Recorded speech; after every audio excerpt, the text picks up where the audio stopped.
Hello friends, IBM is here with another episode of Learning Physics, and this is Physics 9702, that is for Cambridge.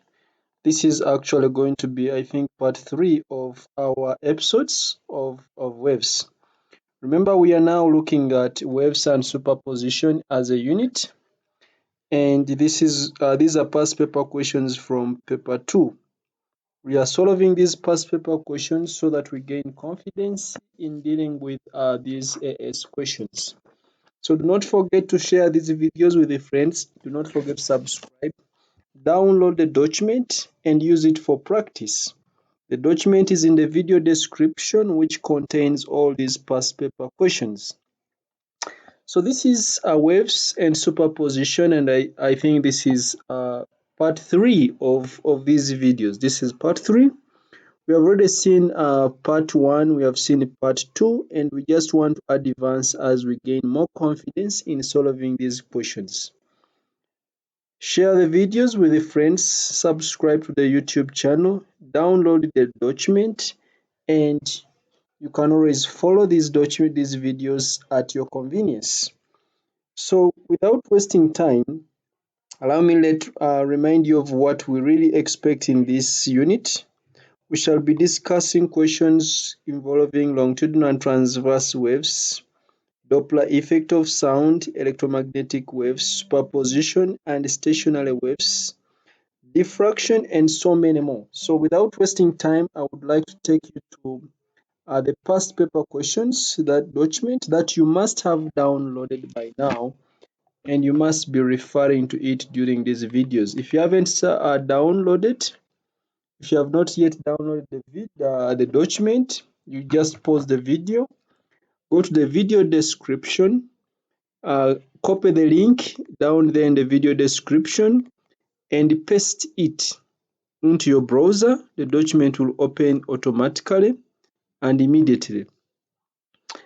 When the document opens, you can now simply just download it and print. Maybe you can print that part of waves, and then we proceed. So let's now proceed to the document.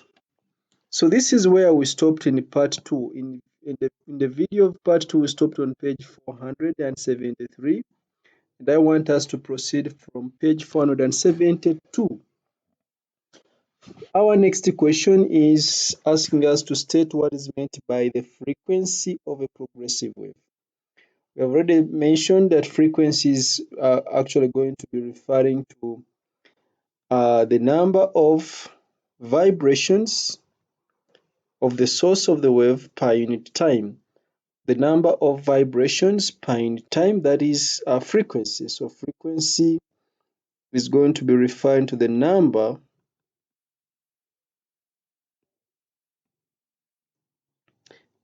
of complete oscillations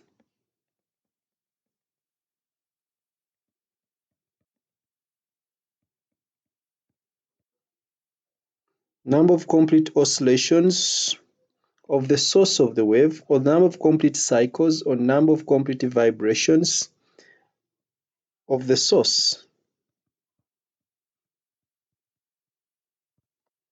of the wave per unit time.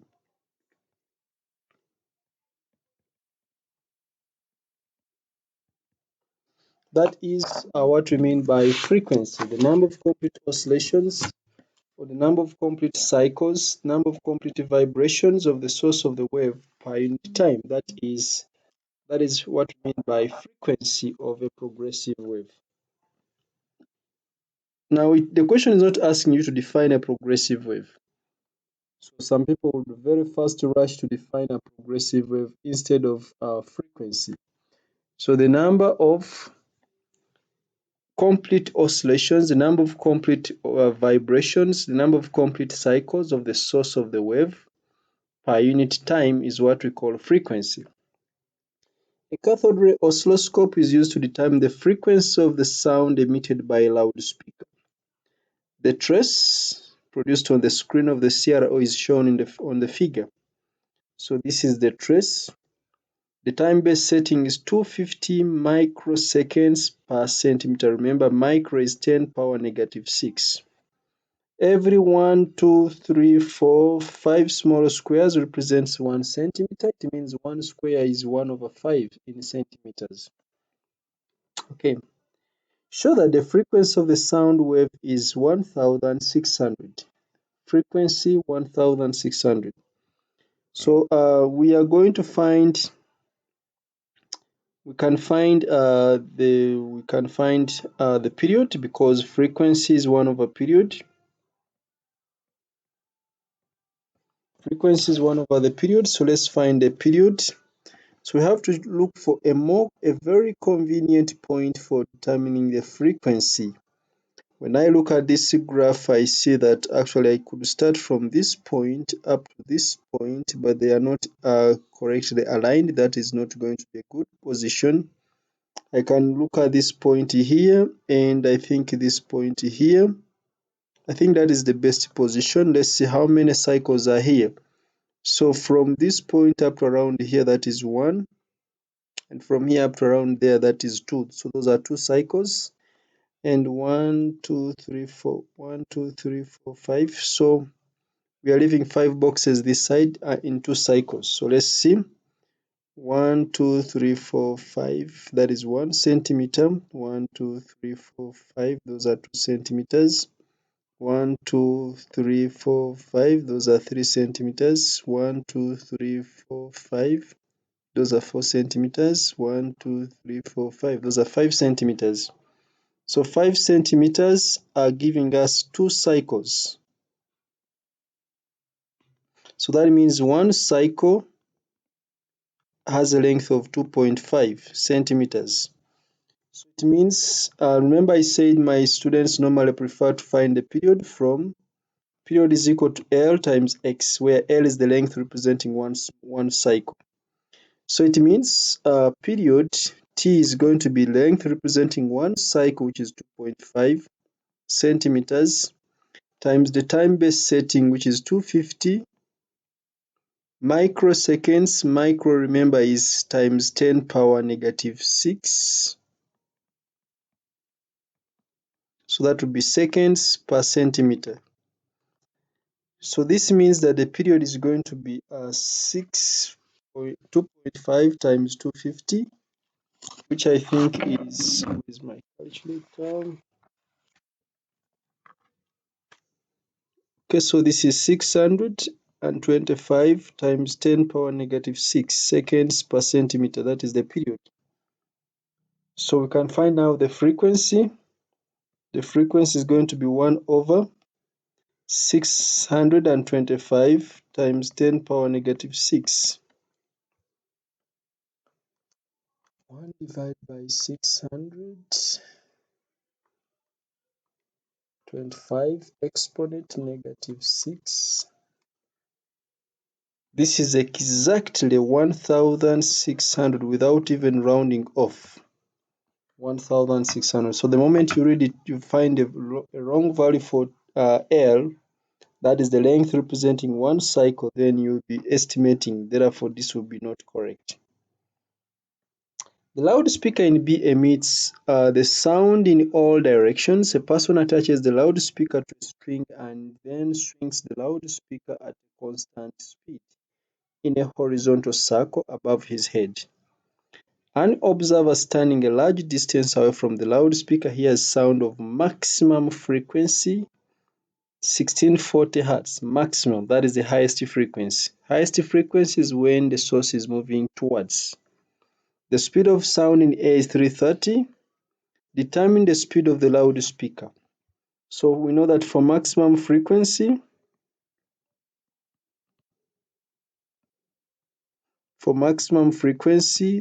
F naught is going to be equal to V over V. Because the frequency is maximum, the denominator will be minus US, that is the speed of the source, times Fs. So we want to find the speed of the source, or Vs or US, depending on what you want. So maximum frequency, remember if it is minimum, this in the denominator will be plus. The denominator is bigger when it is minimum, and it is smaller when it is maximum. Smaller is subtraction, bigger is addition.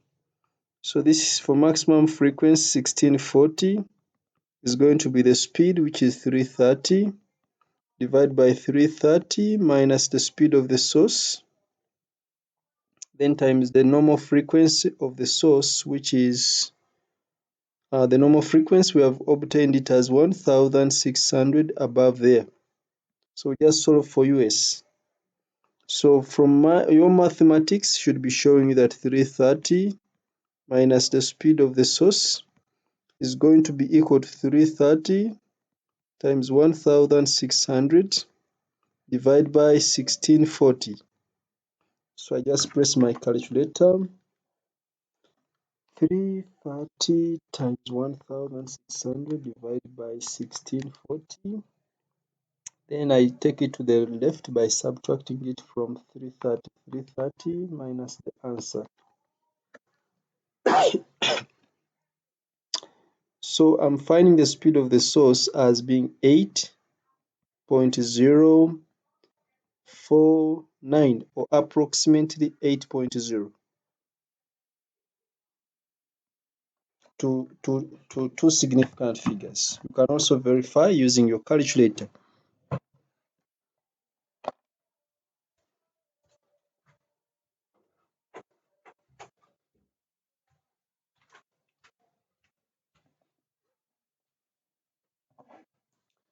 Describe and explain qualitatively. When they say qualitatively, you must be very careful. Qualitatively, you don't need to quote any figures, but you must be very, there should be quality in your explanation. But if it is quantitatively, you would quote figures, because quantity comes with the figures. The variation in the frequency of the sound heard by the observer. Remember, the loudspeaker emits sound in all directions, and a person attaches the loudspeaker to a string and then strings the loudspeaker at a constant speed in a horizontal circle above his head. Then there is an observer standing somewhere. When the loudspeaker is moving towards the observer, we expect maximum frequency. When the loudspeaker is moving just away from the observer, we expect minimum frequency. So that means there will be repeated rise and fall in frequency caused by the loudspeaker as it moves towards and away from the observer, respectively. So we expect repeated or continuous rise, repeated rise and fall, repeated rise and fall in frequency, repeated rise and fall in frequency caused by the loudspeaker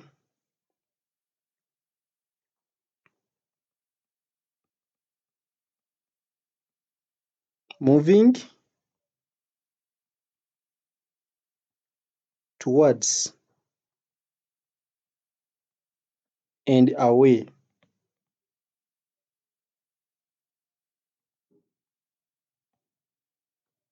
from the observer.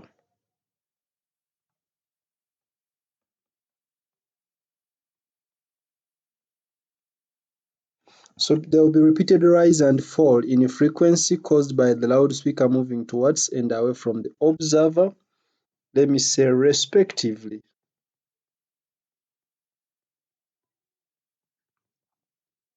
Alternatively, you can say as the loudspeaker moves towards the observed frequencies rises, and as the loudspeaker moves away from the observed frequency decreases.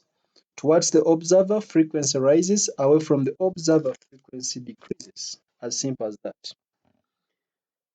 Okay, state what is meant by the diffraction of a wave. Of course, we now know diffraction refers to spreading. Spreading over waves. Do not waste time or avoid wasting time of starting answers by quoting part of the question. It's wrong to start by saying diffraction is. Start straight away by writing the answer. that means, or that gives an impression to the examiner that you are really not gambling. So spreading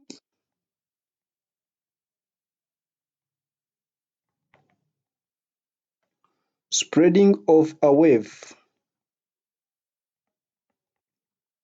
spreading of a wave or waves into regions or into a region, into regions of geometrical shadow.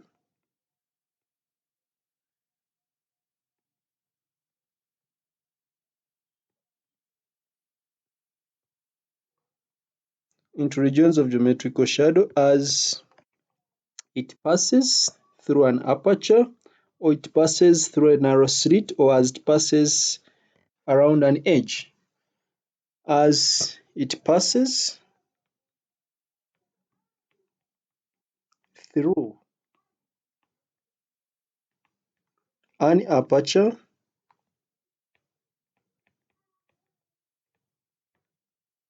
or as it passes through a slit, or past an edge.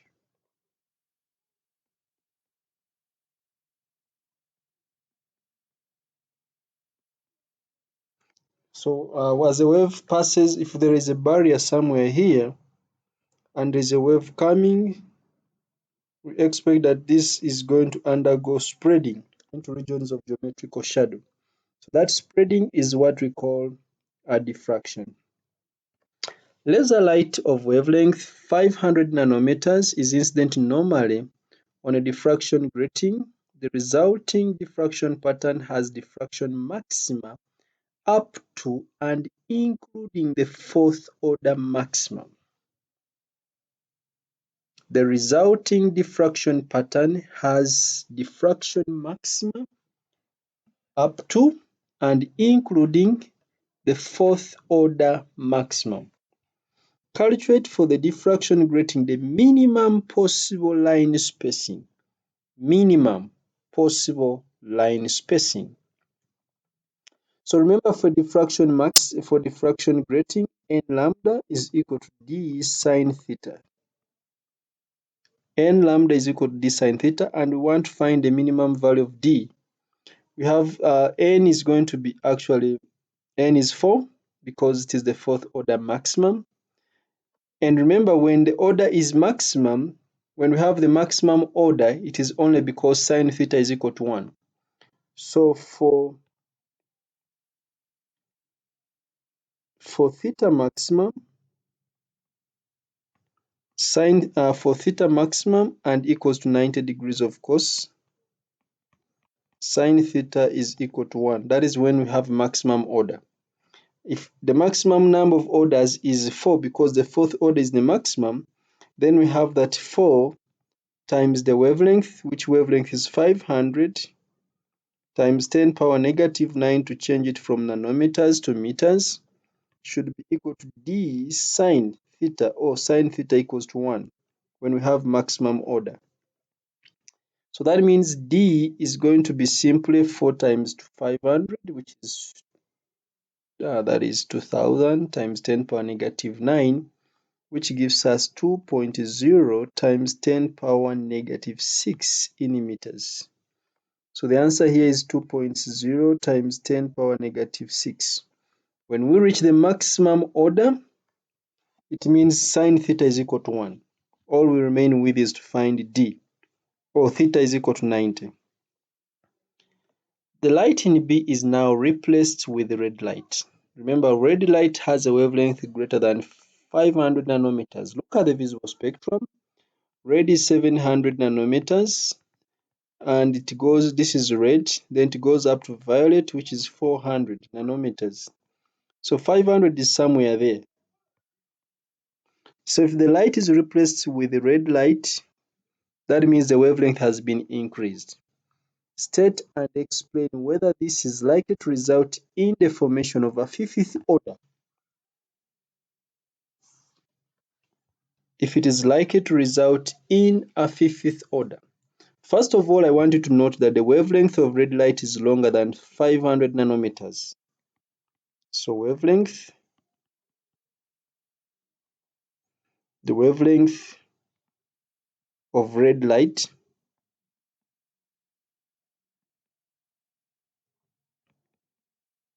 is longer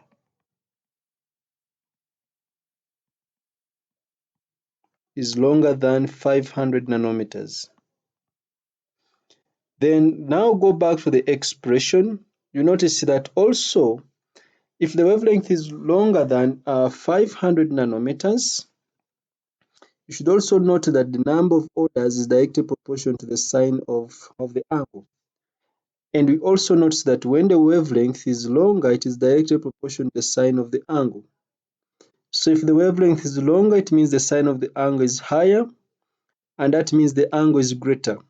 So the separation increases. And if the separation increases between the different orders, it means other orders may not actually fit there.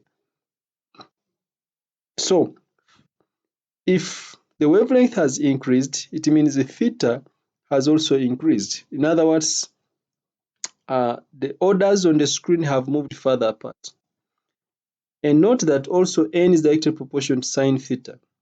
So it means if the orders have moved further apart, there is a possibility that the fifth order may not actually fit on the screen because each fourth order is now at a greater angle because the number of orders is directly proportional to sine theta, yet wavelength is directly proportional to sine theta. So it means each fourth order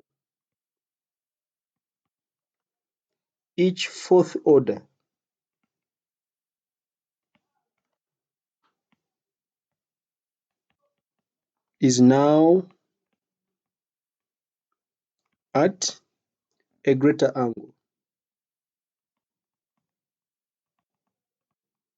Each fourth order is now at a greater angle simply because lambda is directly proportional to sine theta. If n is 4 and yet lambda has increased, it means sine theta for 4 has increased. So each fourth order is going to be at a greater angle. That means it leaves no space for the fifth. It may leave no space for the fifth order to be formed. So the fifth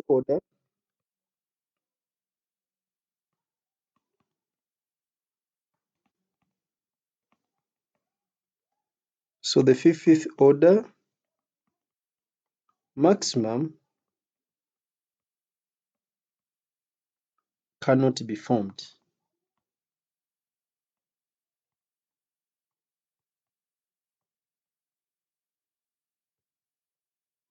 The fifth order maximum cannot be formed. It could only be formed if the wavelength decreased. If the wavelength was to be smaller, it means the sine of theta would be smaller. That means each fourth order would be at a smaller angle. Each fourth order it would be at here it is at a greater angle. This is very important. I was saying that if the wavelength was to be reduced, it would mean sine theta would reduce, which would mean that each fourth order would be now at a smaller angle, leaving room for the fifth order to be formed at the extreme ends. But since wavelength increases, it means sine theta increases, which means each fourth order is now going to be at a greater angle. And if each fourth order is at a greater angle, it leaves no room for the fifth order to be formed on the screen. Okay, an arrangement for demonstrating the interference of light is shown in the figure. So this is the slit separation. This is, they have given us the central darker fringe. Y is a darker fringe, Z is also a darker fringe. The central bright fringe is at X. At Y we have a dark fringe, and at Z we have a dark fringe. The wavelength of the light from the laser is 580 nanometers. The separation of the slit is 0.41 millimeters. The perpendicular distance between the double slit and the screen is D. Coherent light emerges from the slits and an interference pattern is observed on the screen. The central bright fringe is produced at point X. The closest, that is first order now. The closest darker fringes to point X are Y and Z. So the closest darker fringe is on both sides, above and below. Those are first order. The distance xy is 2 millimeters. The distance xy is 2 millimeters. Remember, y is the darker fringe, x is the central, and y is the closest. Remember, the distance between a bright fringe and an adjacent darker fringe is going to be a half of x. That one you should have it in mind. Explain why a bright fringe is produced at x. A bright fringe is produced at x. So we notice that first of all, waves from the two slits move the same distance to reach point x. So the path difference between the waves from the two slits is 0, the phase difference is 0, constructive interference occurs, giving a bright fringe. So we simply say waves from slits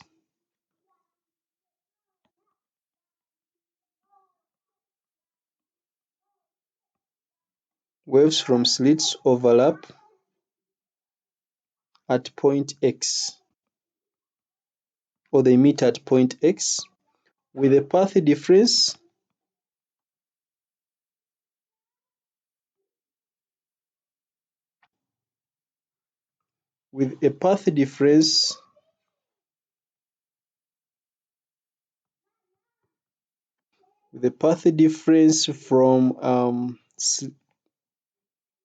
from slits the path difference from the slits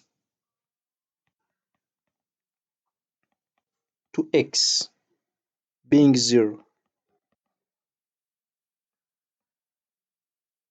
The waves from the slits overlap at point x with the path difference from the slits to x being 0. Or you can talk about phase difference or phase difference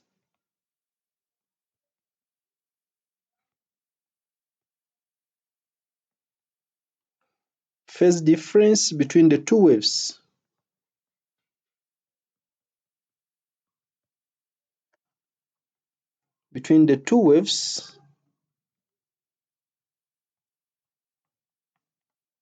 being 0.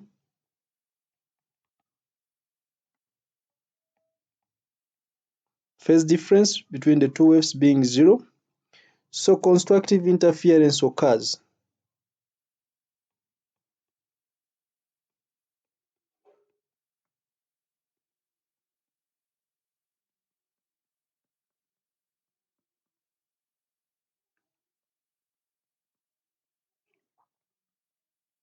So constructive interference occurs, giving a bright fringe at point x.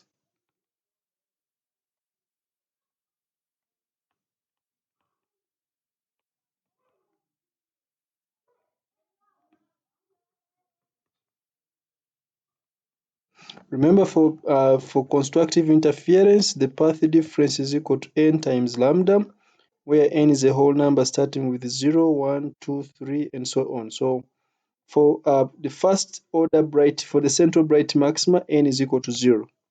So the path difference there is going to be 0.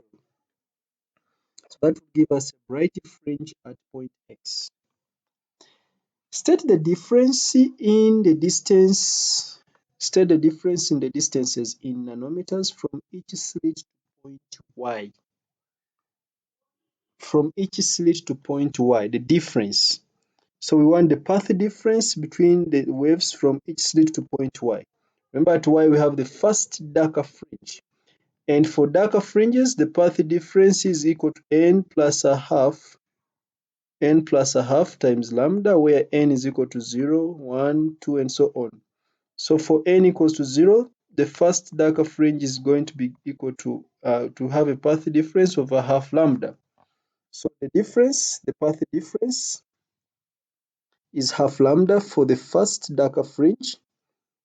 The difference is equal to n plus a half wavelength. And for the first, n is equal to 0. for n equals to 0, because that is the first n is equal to 0, the difference is going to be lambda over 2. And we know the wavelength has 580, so this will be 580 divided by 2, which gives us 290 nanometers. So you have this idea at the back of your mind for destructive interference or for a darker fringe to be formed. Then calculate the distance d. So first of all, we know that lambda is equal to ax over d. And we also note that x, because they gave us the distance between x and y, I mean xy is 2, but xy is half of the value of this fringe separation. So it means the fringe separation small x is going to be twice distance xy.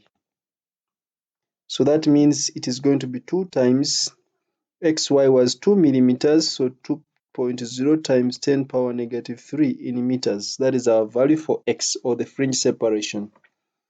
Therefore, d is going to be, I'm substituting, a is 0.41 times 10 power negative 3, and x is 2 times 2, which is 4.0 times 10 power negative 2, divide by divide by lambda. I made it d the subject, divide by the wavelength.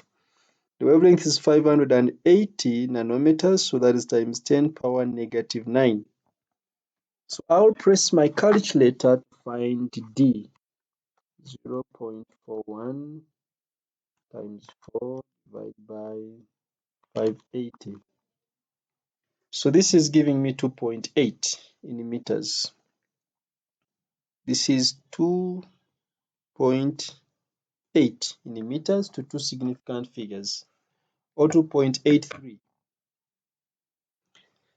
The intensity of the light passing through the two slits was initially the same, which means the amplitude was the same. Remember, intensity is directly proportional to amplitude squared. So if intensity was initially the same, the amplitude was the same. Therefore, when there was constructive interference, we had total brightness. And when there was destructive interference, we had total darkness. However, the intensity of the light through one of the slits is now reduced. When the intensity reduces, amplitude reduces, but in the other slit, it has remained the same. Therefore, it means the amplitudes or the intensities in the two slits is not the same, which means the amplitudes in the two slits will not be the same. What is the effect? We don't expect total cancellation. So it means what were darker fringes will be lighter, or they will be less darker. And what were very bright fringes, because the intensity has reduced, total intensity has reduced, they will also be less brighter. As simple as that. Therefore, we simply say that the separation of the fringes does not change. The fringe width does not change. The number of fringes also does not change. So we can say there is same separation.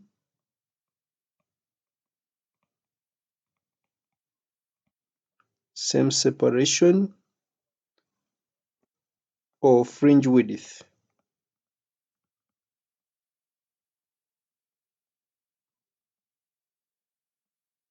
We expect the same separation, or we expect the same fringe width. But bright fringes, that is the central bright fringe, will be less bright. Bright fringes, for example, the central bright fringe will be less bright.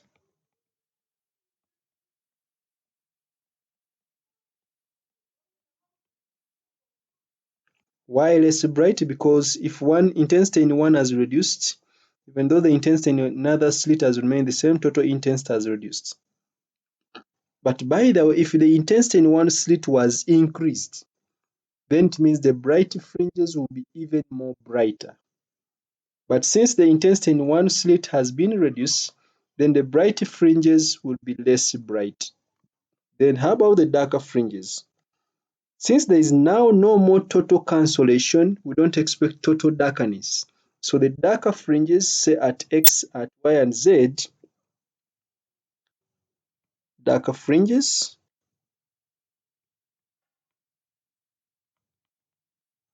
say at Y and Z will be brighter, or will be less darker, or they will be lighter.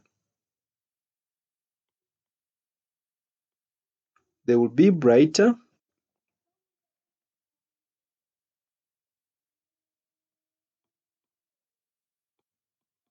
instead of being darker, this time they will be brighter or lighter. What is the effect? The bright fringes are less bright, yet the darker fringes are now brighter than they were before, because before they were dark. What is the effect? You notice that now the contrast between the fringes has decreased. So, as a student who has been in school for long, who has studied some A-level concepts, you can simply say that so the contrast between fringes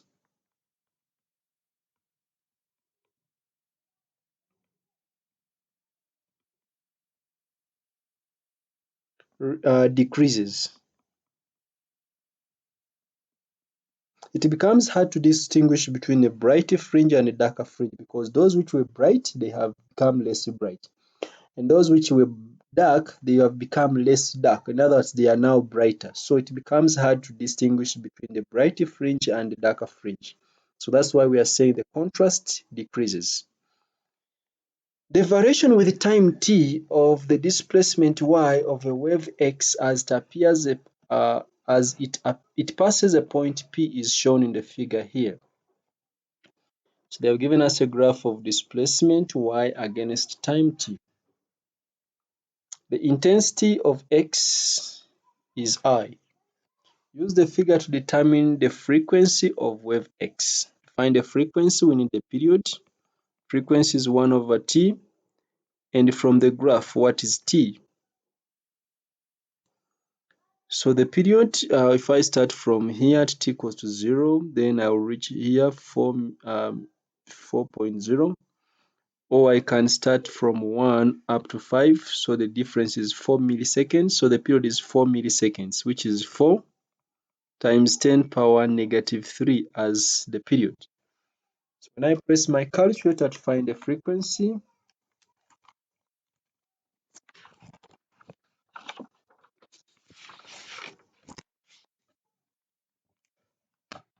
this gives me 250. The frequency is 250 Hertz. A second wave Z with the same frequency as wave X also passes point P. Wave Z has intensity twice I. Remember, wave X had intensity I. So the intensity has now been doubled. The phase difference between the two waves is 90 degrees. That means one wave is ahead of the other by 90 degrees. The phase difference is 90 degrees. So we can even estimate, since we now know the period, because the frequency is the same, we can predict the time, or the time out of step. How far should one wave be ahead of the other? So we know that phase is equal to 360 in degrees over the time out of step divided by the period. The phase difference is 90 degrees between the two waves. So we can say one leads the other, we can decide on which one leads the other. So 90 is equal to 360 in degrees. The time out of step, the period was 4 milliseconds. So it means t is going to be, I think this is 90 over 360 is 1 over 4. The other side I also have 1 over 4, so this is 1 millisecond. 1 millisecond. So it means on the graph, one wave will lead the other by 1 millisecond. So it means if this has reached maximum displacement, the other one should be at 0. And when this reaches 0, the other one should be reaching maximum displacement. When this one reaches maximum displacement at 2, the other one should be reaching at 0. When the other one reaches 0, the other one should be reaching maximum displacement. So we note that we need these values of time when we are sketching our graph. So the graphs will be 1 millisecond apart or along the x-axis. That's what we use. That was the essence of the phase difference. But we need to know the amplitude. The amplitude is not still the same. So let's find now the amplitude, because they said show your work in here before you sketch. So number one, we know, or we notice, that intensity is directly proportional to amplitude squared. So using the first set of values, intensity, which was I, let it be equal to a constant, times the amplitude, which was A. What is that amplitude? The amplitude of the first one from the graph I 2. So I will not convert the units, so this will be 2.0. This is times 2 squared. That is for the first one. Then for wave Z has intensity 2I. So its intensity is twice I times equals to a constant times the amplitude, which I'm going to call A squared, which we don't know. So we can combine the two equations by maybe dividing or putting one into another. Depending on which one is easier for you, you can put one equation into another, but you have two equations here. So this means if I put this equation into that one, it means 2 into k times 4, because 2 squared is 4, is going to be equal to k times a squared.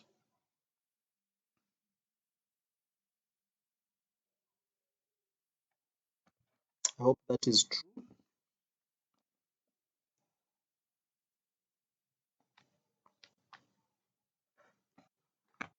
So k has cancelled, so a is going to be equal to the square root of 8, which is equal to 2.8. I think it's 2.8. 2.83, 2.8. 2.8 will be easier for me to plot in centimeters. So it means the new amplitude is going to be 2.8 in centimeters for Z. So this is amplitude for Z. Let me call it AZ. So on the graph, I'll sketch a graph where the maximum displacement is 2.8. Remember, when the other one is at X, because the phase difference is 90 degrees, when one is at equilibrium, the other one is at maximum displacement. So if Y at t equals 0, it is at maximum displacement, then Z must be at 0. If Y at 1.0 milliseconds is at equilibrium, the other one should be at maximum displacement. But remember, maximum displacement is 2.8, so I have to look for 2.8 from the graph. The scale is 1 over 5, which is 0.2, I guess. 2.2, 0.4, 0.6, 0.8 is along this line, so this will be the point.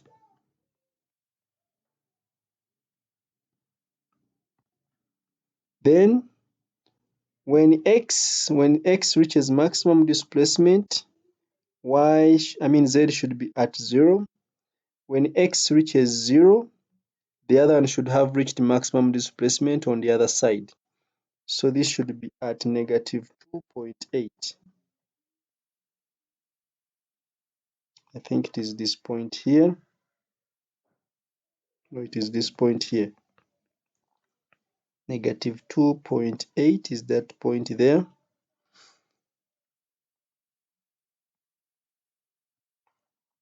This is negative 2.8. The other one was positive 2.8. Then, so this was the diagram of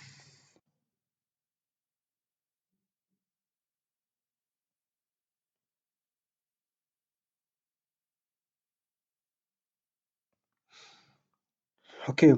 When x again reaches maximum displacement, then z goes to 0 at 4 milliseconds. When x reaches 0 at 5 milliseconds, then the other one should be reaching 2.8 again. So 2.8 should be somewhere there. So what remains is now to pass our pencil through those points and come up with a beautiful curve. So our graph would look like this.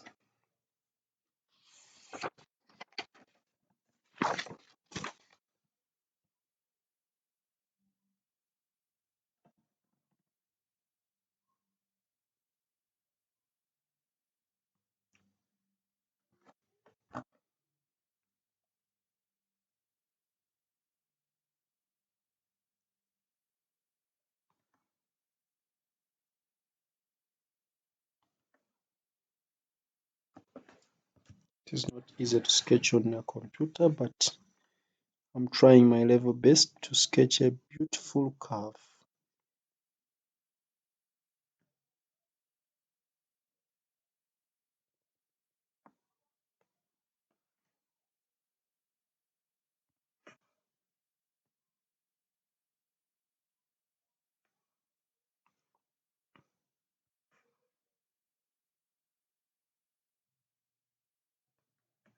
Okay, so that is going to be my curve. I think they meet around here.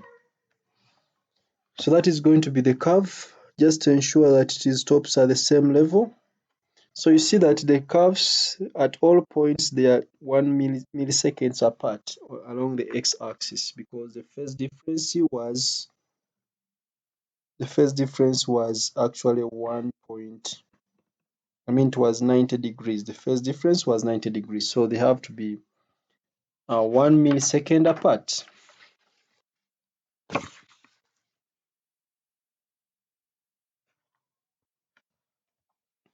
A double slit interference experiment is used to determine the wavelength of light emitted, and the experiment diagram is showed here.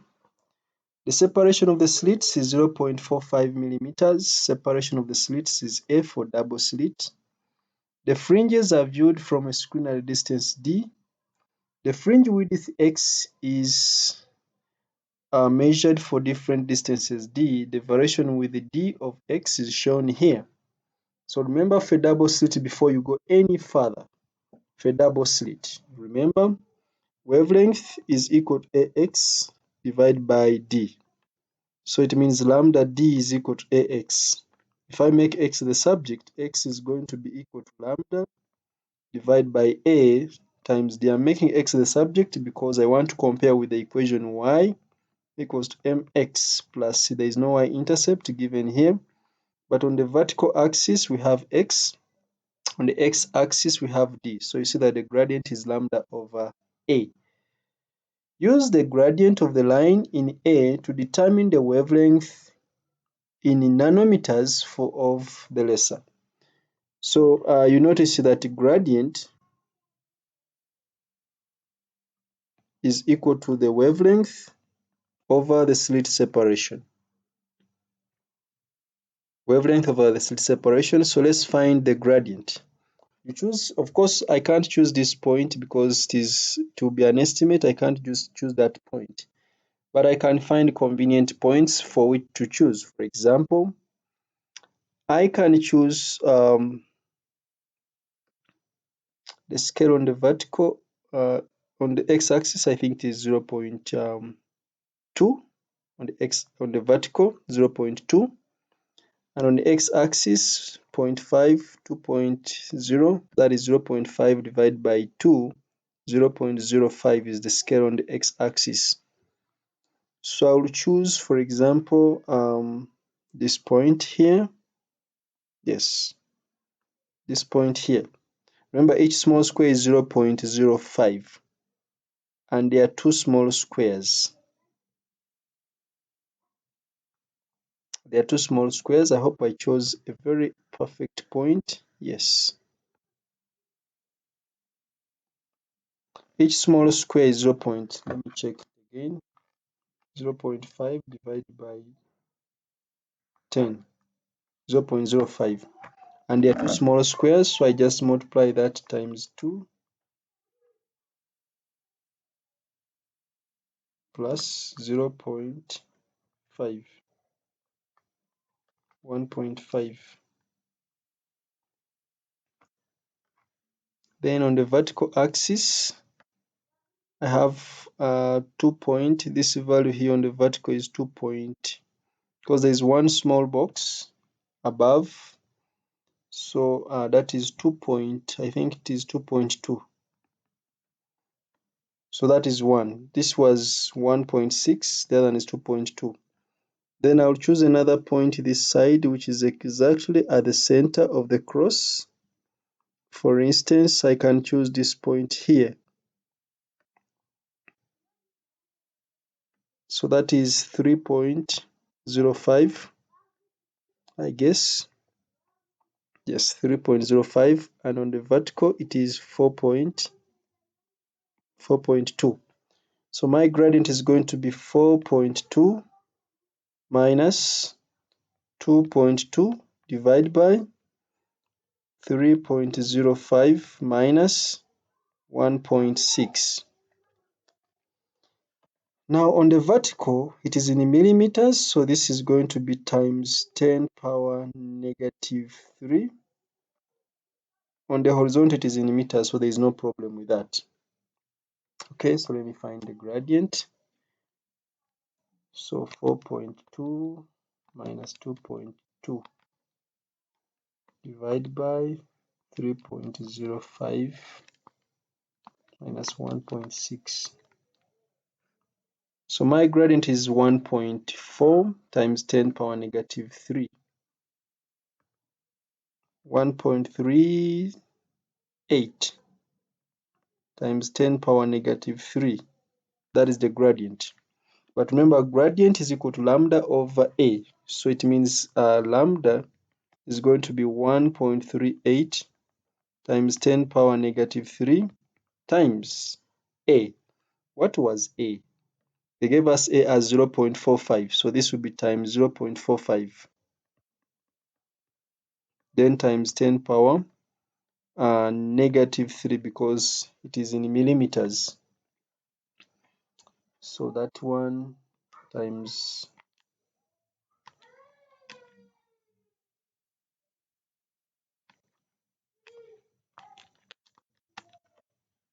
so this is giving me 6.2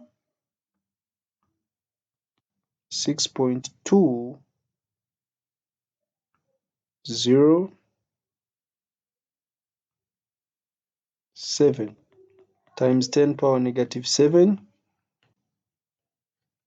or which is approximately 620 nanometers. Or if depending on how you rounded off this, you could get 630 nanometers. If you rounded off this to 1.4, you could be getting 630. But when I use 1.38, I'm getting 620 nanometers. So this is 620 nanometers as the wavelength. So you see that these marks are too many for nothing. Yeah, this is very easy, extremely easy. However, having this idea of this expression is very, very important. That is very important to give you those 4 marks. The separation of the slits is increased. So separation is increased. That is A is increased. State and explain the effects, if any, on the graph of the figure. How does the separation of the slit affect the gradient? I want you to notice that the gradient is inversely proportional to the separation of the slits. If the wavelength is not changing and the gradient is inversely proportional to the separation of the slits, so it means the value of x will be reduced for all values of d. Since the wavelength is directly proportional to x, but yet the gradient is actually reducing because the gradient is inversely proportional to A. So gradient, I can write it here that gradient is equal to lambda over A. So it means when this one increases, the gradient decreases. So gradient of the line is reduced. So gradient of the line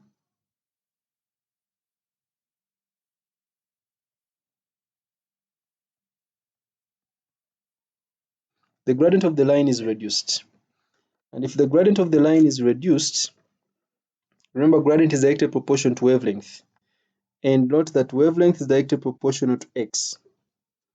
The gradient has been reduced, the wavelength reduces, it means x also reduces. So the value of x will be reduced for value of x, that is the slit separation, the fringe separation, value of x will be reduced.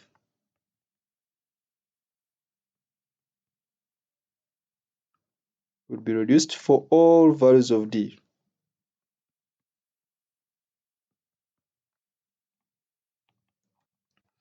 Values of x will be reduced for all values of d. So alternatively, you will draw a graph which is below the x, below the one which is there. Since the gradient reduces, the graph will become less steeper somewhere there. It is a straight line which is less steeper than the one which is already there. So you can still sketch that graph because the gradient reduces. Since gradient is inversely proportional to a, so it means you will have a graph which is below the one which is there, but with a less steeper gradient, something like that. I don't know whether I've drawn a straight line, but you can check. You can draw a better line than mine. After all, it is not necessary for this question. I just want to show you that actually the new graph will be below the one which is there, but less steep. Okay.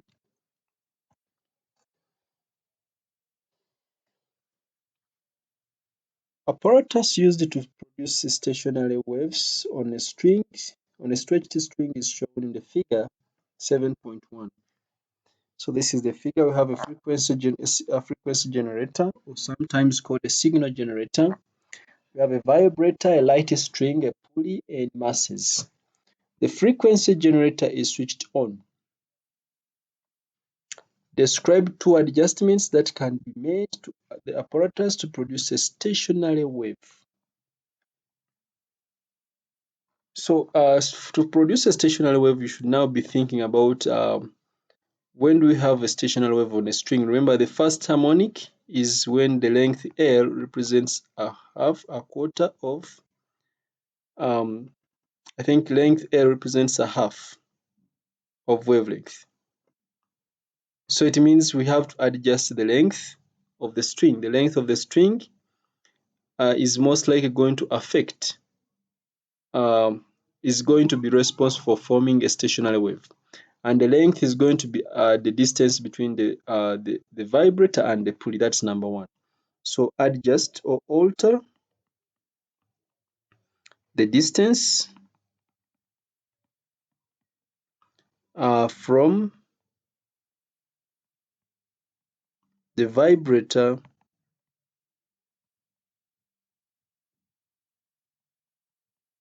to the pulley.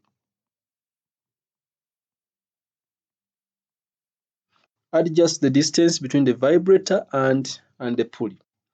Number two, remember for stationary wave, for the first harmonic, frequency is equal to V over wavelength, where wavelength depends on the where the harmonics have been formed. So it means we can, and remember the frequency of the wave depends on the frequency of the source. So we can also alter the frequency of the generator.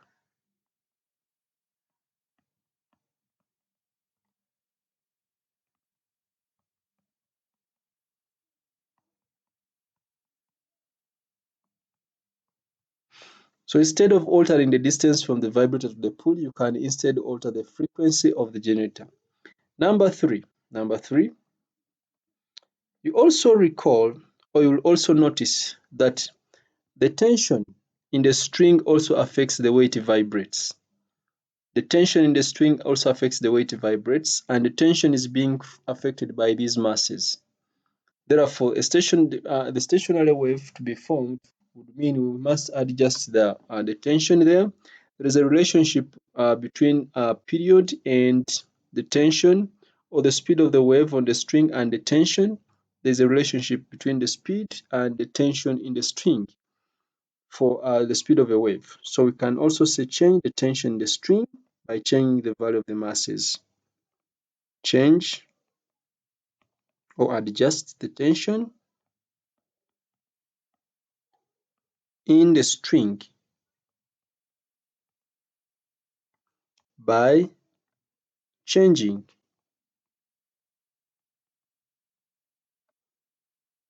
the value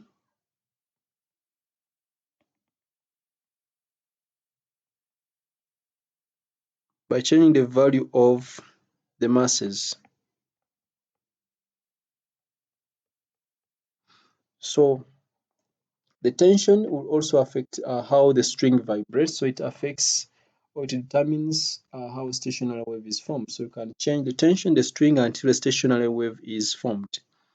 And this is going to be done by adjusting the load or the masses attached on the string. Then describe the features that are seen on the stretched string that indicate stationary waves. Of course, stationary waves are going to be indicated by points where particles are permanently at rest and points where particles vibrate with maximum amplitude. These are going to be varying. So the points on the string have amplitudes. Points on the string have amplitudes varying from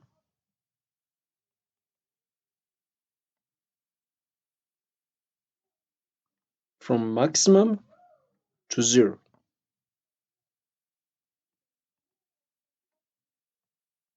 Maximum, that is a node, to minimum or zero.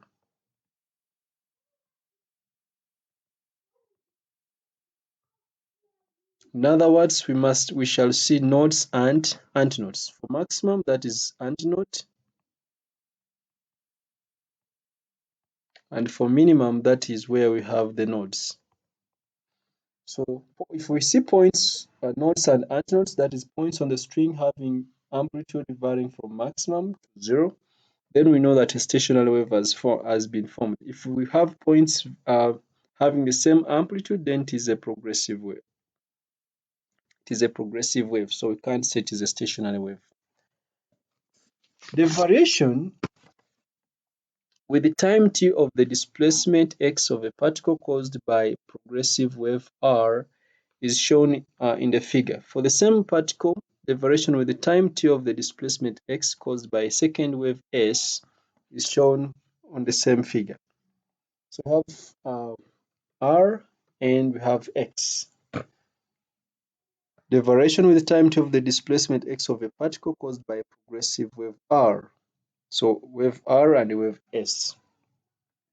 Determine the phase difference between wave R and wave S. Include an appropriate unit. Remember phase, if I want it in degrees, to be 360 into time out of step over the period in case I'm given a time on the x-axis.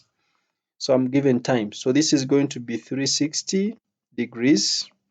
The time out of step, that is the time between the two waves on the x-axis. So starting, say, from this point to this point, this is wave R, and the other one is wave S. The time apart, this is, I think, 0.3, the other one is 0.4. So the time apart is 0.4 minus 0.3, which is 0.1.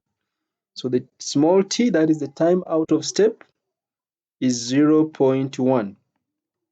Then the period, that is the time for one cycle. Of course, the two waves have the same period, so I just choose one. So choosing R, I think the period is 0.6. At t equals to 0, then t equals to 0.6, that is one cycle. So this is 0.6. Okay. When I press my calculator, 0.1, 0.6 times 360, the answer here is 60 degrees. 60 degrees. Of course, as a mathematician, you notice that 60 degrees is the same as 180 divided by 3, which is, and 180 is pi, so that is pi over 3 in radians. So you can write 60 in degrees, or you can write pi over 3 in radians without writing both anyway. Calculate the ratio intensity of wave R over intensity of wave S. Remember, intensity is directly proportional to amplitude squared. So intensity of wave R over intensity of wave S is going to be a constant K, amplitude of R squared over a constant K, amplitude of S squared. We just substitute. The constant has cancelled out. K has cancelled. So for R from the graph, this is for R, this is the amplitude, that is 3 point. I think each box is 0.1 divided by 5, 0.2. So this is 3.2, 3.4. R amplitude is 3.4, then S amplitude is 2. So this is going to be 3.4 squared over 2.0 squared, or it is 3.4 over 2.0 and the whole of this is squared. 3.4 divided by 2 squared. No, is this 2? Oh no, that is 2.2, not 2. So this is 2.2, not 2.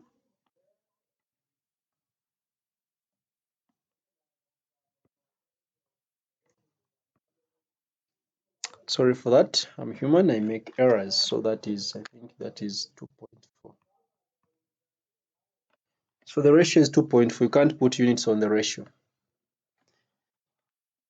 Okay. Longitudinal, by reference to the direction of progressive wave, progression of energy, state what is meant by longitudinal wave. State what is meant by a longitudinal wave. By reference to the direction of propagation of energy, state what is meant by a longitudinal wave and a transverse wave. So longitudinal, we know that particles vibrate. Particles vibrate parallel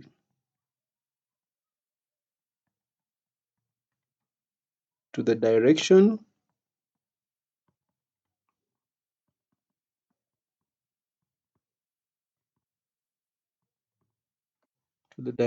of propagation of energy.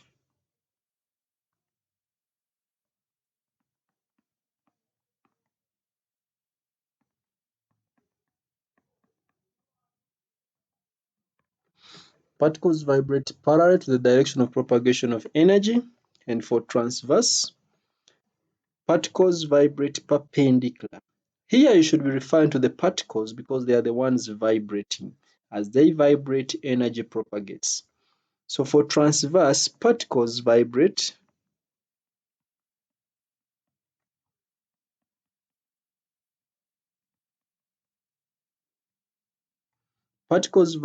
perpendicular, that is at 90 degrees. So for this, if the wave propagates in that direction, the particles also vibrate parallel. But for this one, if the wave propagates in that direction, the particles vibrate perpendicular, that is at 90 degrees. So particles vibrate perpendicular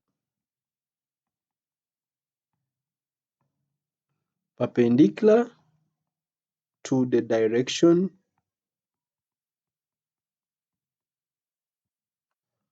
of propagation of energy.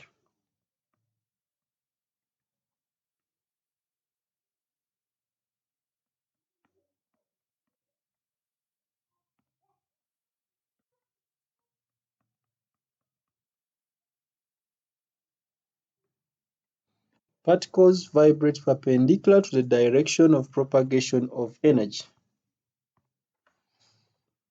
The intensity of a sound wave passing through air is given by that expression. Of course, this is a question in base units, but I will still just answer it for completeness. I is intensity, K is a constant without units, V is speed of sound, ρ is density, F is frequency of the wave, A is the amplitude of the wave. So this is the distance. Show that both sides of the equation have the same SI base units. Let's start with the left-hand side. Left-hand side is for intensity. Left-hand side is intensity.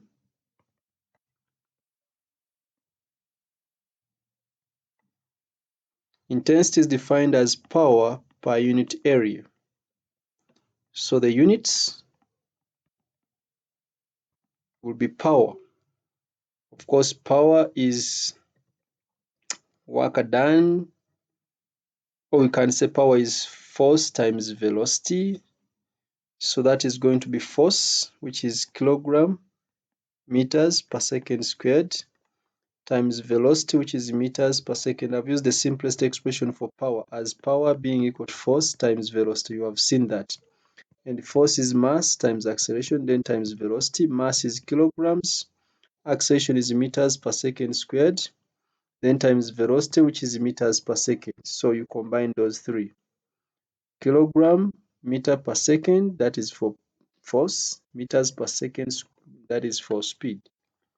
Then divide by area, which is meters squared. So this simplifies to kilogram meters times meters over meters squared. That one cancels out.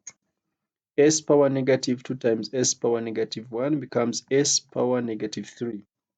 That is on the left hand side. Let's check on the right hand side. On the right hand side, we have K, we have V, we have rho, F squared, and S squared. And the units now. K has no units, so we shall ignore it. V is speed, that is meters per second, times rho is density, that is kilogram per meters cubed, times F is frequency, but is squared. Frequency is per second because frequency is 1 over t. So the units of frequency is per second, but remember it is squared, so it is also squared here. So it is S power negative 2. Then times area, that is meters squared, but remember it is squared again. No, A is amplitude, not area. So it is amplitude, which is a distance, so that is meters squared. Because A is squared. A is amplitude this time, it's not area. This A is not area. So you notice that this simplifies to kilogram meters squared times meters, that is meters cubed, times meters power negative 3 becomes 1. Then S power negative 1 times S power negative 2 becomes S power negative 3. So units on the left hand side are the same as those on the right hand side. Units on the left hand side are the same as those on the right hand side. Sometimes we can say the equation is homogeneous. Describe the Doppler effect. Doppler, that is the apparent change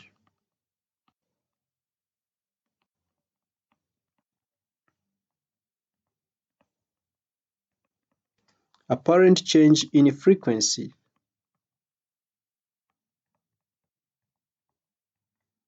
Apparent change in the frequency of a wave, or frequency of sound, because Doppler refers to sound.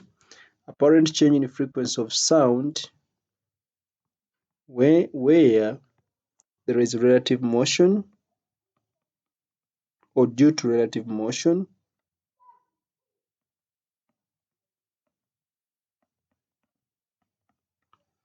There is relative motion between the source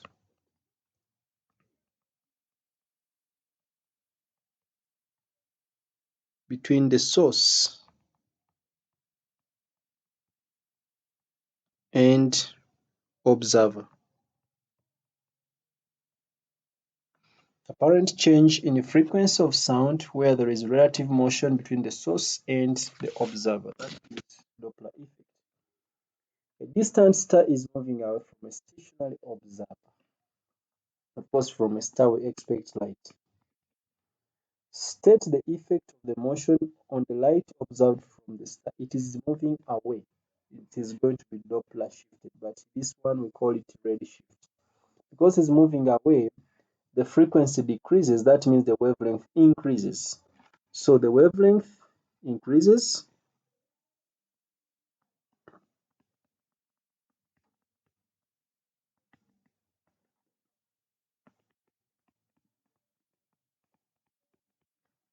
The wavelength increases, so we say the spectral lines are redshifted.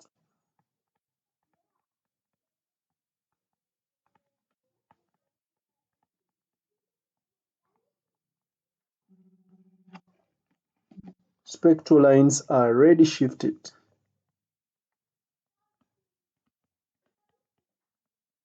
So the redshift is a concept of astrophysics and cosmology that we must have seen in paper 4.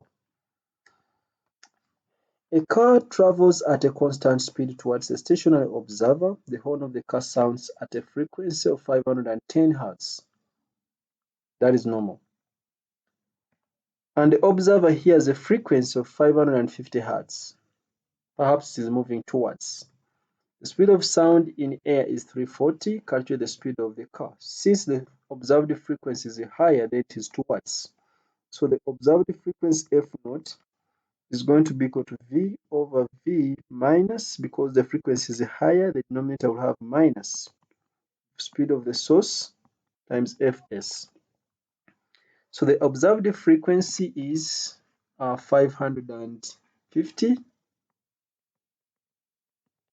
The speed is 340. Divide by 340 minus the speed of the source, then times the natural frequency, or the normal frequency, which is 510. I'll simply do simple mathematics here, which normally PCB students fail to do. So 340 minus the speed of the source is going to be 340 times 510 divided by 550. I just cross multiplied. So 340 times 510 divided by 550. So I'll subtract 340 minus my answer, which is 24. So the speed of the source is going to be 24.73, or approximately 25. I'll just write 24.7 meters per second. Use any method to solve that expression.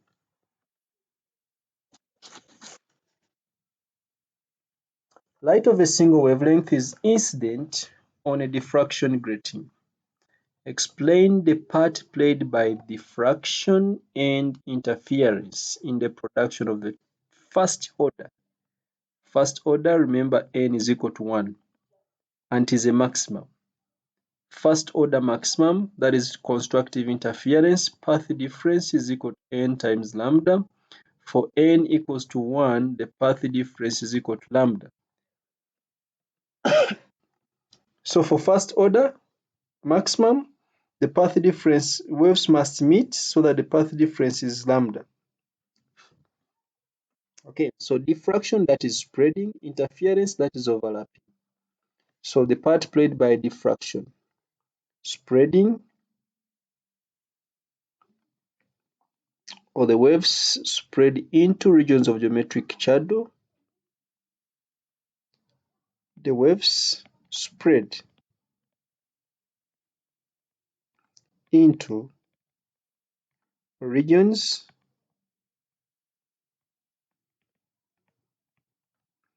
of geometrical shadow.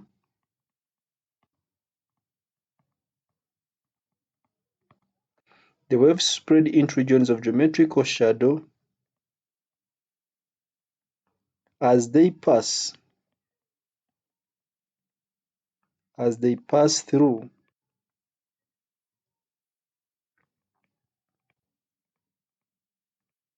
slits. So for diffraction grating, it has numerous slits. As the waves pass through the slits, they spread into regions of geometrical shadow. That is the part played by diffraction, spreading. Okay, then interference, that is now overlapping. So overlapping of two waves from coherent sources at each slit with a path difference of lambda, as we have seen, will cause the first order maximum. So interference, that is overlapping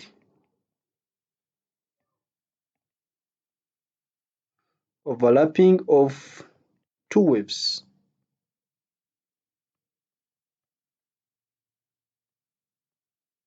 from coherent sources.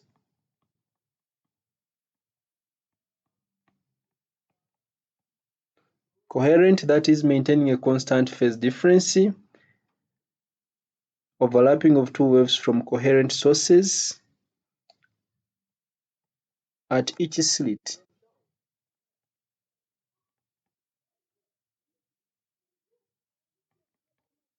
From coherent sources at each slit with a path difference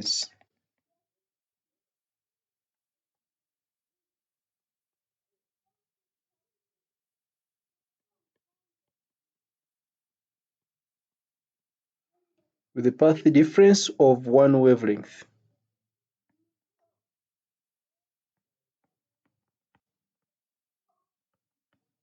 And of course, the path difference of one wavelength means a phase difference of 360 degrees, or phase difference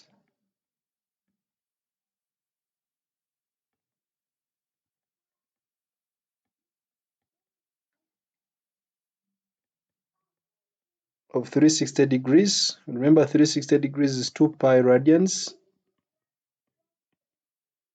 to produce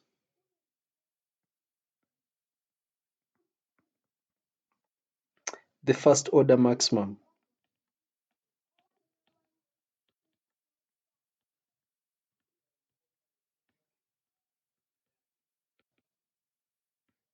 So a path difference of lambda is the one which produces first order maximum.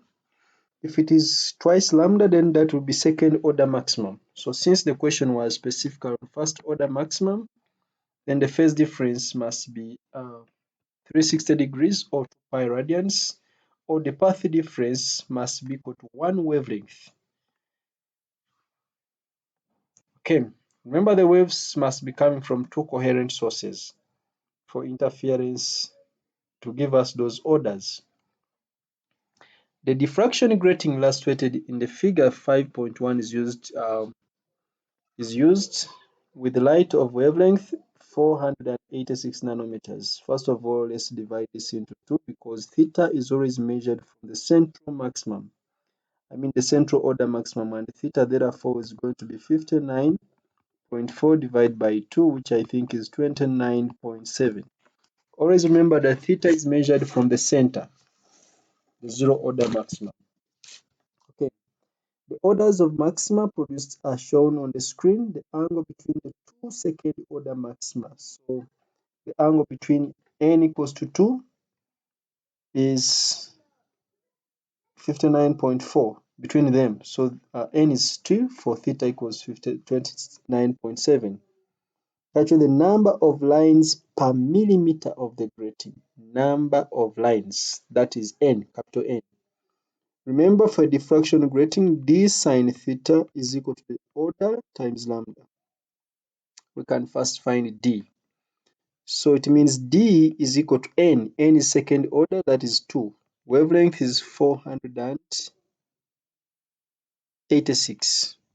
So this is 486 times 10 power negative 9, because it is in nanometers, divided by the sine of the angle from the center, which is 29.7 in degrees.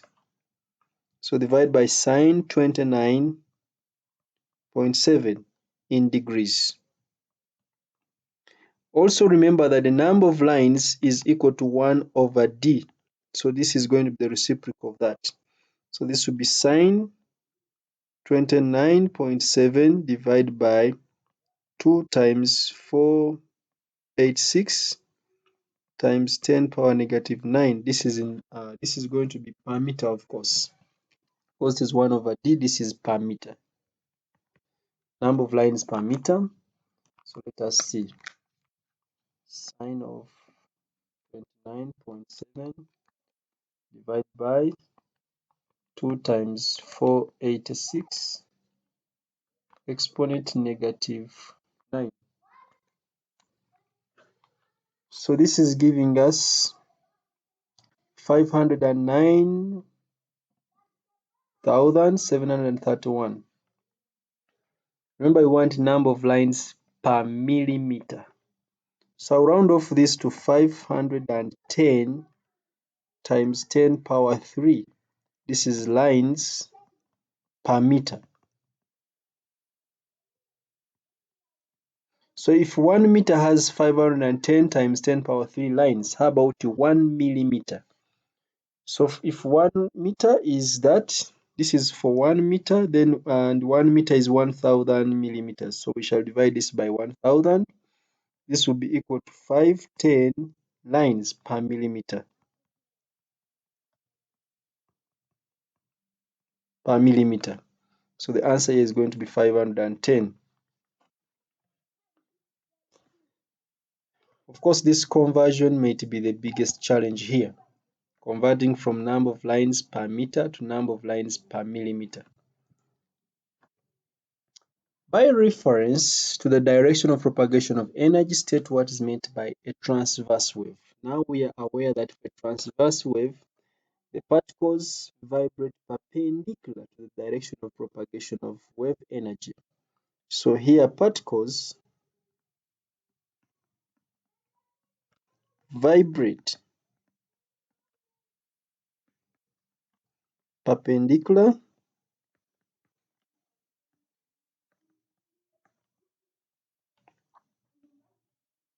to the direction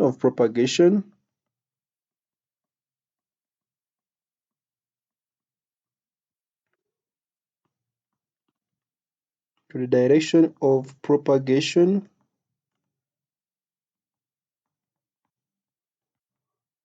of energy.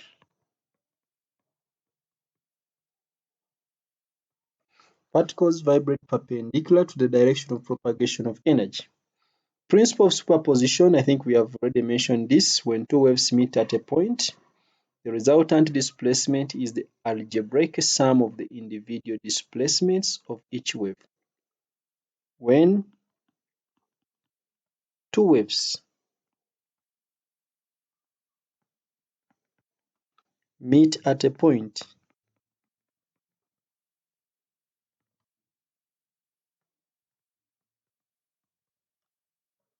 the resultant displacement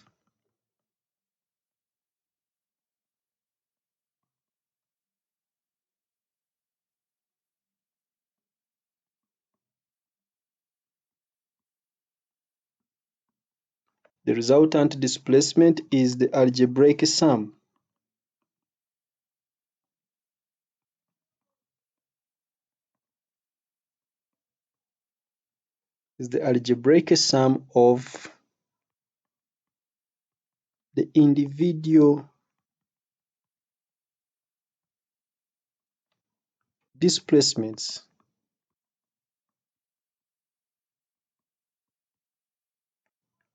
the individual displacements of each wave.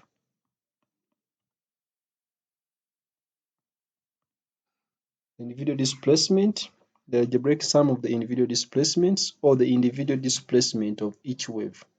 Because when I say algebraic sum of the individual displacements and I add of each wave, I think the English doesn't sound correct. But I want to say the individual displacements of each wave. Let me just leave it like that. Circular water waves may be produced by vibrating dippers at points P and Q, as illustrated here. The waves from P alone have the same amplitude at point R as the waves from Q alone. So that means if there is destructive interference, total cancellation occurs. If there is constructive interference, total addition occurs. Distance PR is 44, QR is 49. The dippers vibrate in phase with a period of 1.5 seconds, that is T. To produce waves of speed 4.0 centimeters per second, determine the wavelength of the waves. So from the general wave equation, wavelength is equal to V over F, and 1 over F is period, so this is going to be V times the period. V is 4.0 centimeters per second, and the period T is 1.5 in seconds. When you multiply, I think that is 6.0.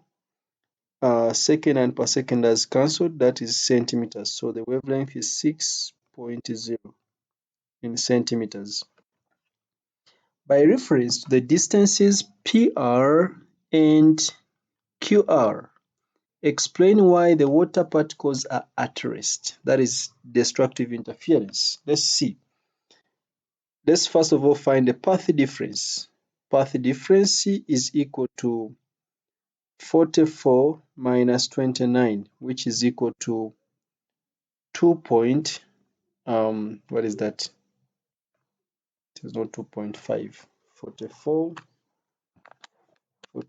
minus 29, that is 15.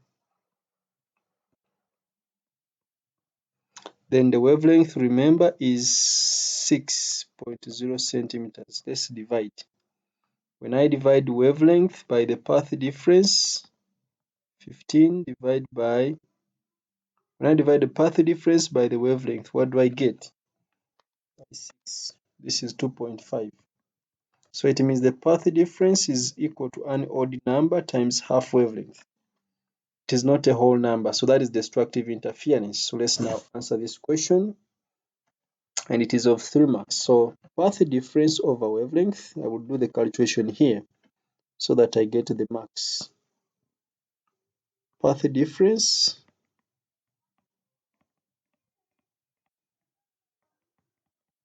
divided by wavelength.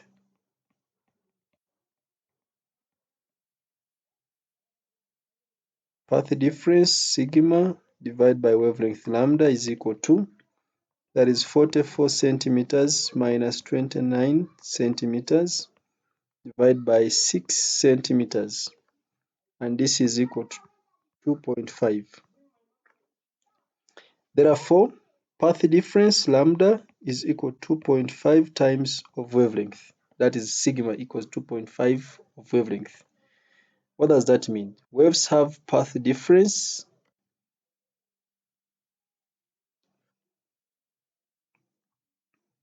so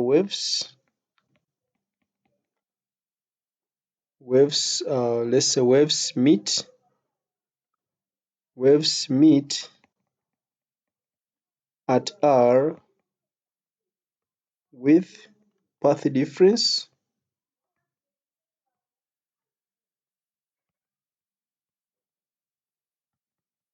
with the path difference 2.5. With path difference equals 2.5 lambda, or phase difference, you can just use phase difference. 2.5 lambda, its phase difference is 2.5 times the wavelength. Wavelength is 360 degrees. 360 times 2.5, that is 900, which is also equivalent to 180 degrees. Or phase difference of 900 degrees, or you can say 180 degrees. When I say stroke, people may think it is divide. I'm saying it is either 900 or 180 degrees. Phase difference is 900 degrees or 180 degrees, so we say destructive interference occurs. So destructive interference occurs at R.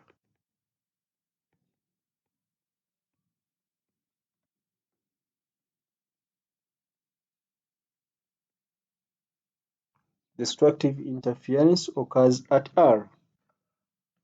A wave is produced on the surface of a different liquid. At one particular time, the variation of the vertical displacement y with the distance x along the surface of the liquid is shown in the figure. So this is a graph of displacement with the distance x. The wave has intensity I1 at distance x equals 2.0 centimeters. So at 2.0 centimeters, it has intensity I1. and the amplitude here is, I think, 0 point something. Let me see. The scale on the vertical is each small square is 0.1, so this must be 0.9. Then I2 at 10.0 centimeters and 10.0 centimeters, I think this is 0.6. The amplitude is 0.6. Determine the ratio intensity I2 over intensity I1. First of all, we know that intensity is directly proportional to amplitude squared. So we want I2 divided by I1. This is equal to a constant for I2 times amplitude A2 squared over a constant for I1 times A1 squared. So this ratio is going to be, the constant has cancelled. The amplitude for I2 is 0.6 from the graph squared. For A1 was 0.9 from the graph anti-squared. So what is this ratio here? So this is 0.6 over 0.9 and then you square it, is the same thing.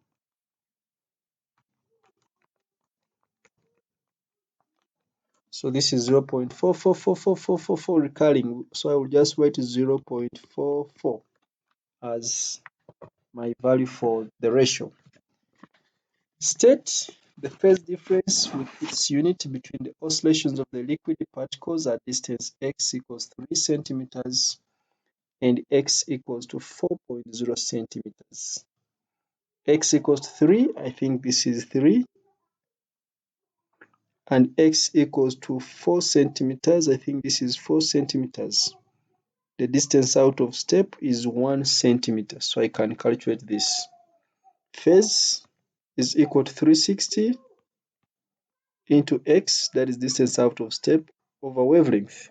Since we are dealing with the distances, so it is distance out of step over wavelength. So this will be 360 into distance between the 2 points is 1 centimeter and the wavelength is 4. I think the wavelength is 4 centimeters, yes. Starting from here up here, 4 centimeters, or from 2 to 6, that is 4 centimeters. So the wavelength is 4 centimeters, and I think this is 90 degrees. So the answer here is 90 degrees, or 90 is pi over 2 in radians. So that is pi over 2 in radians. Okay.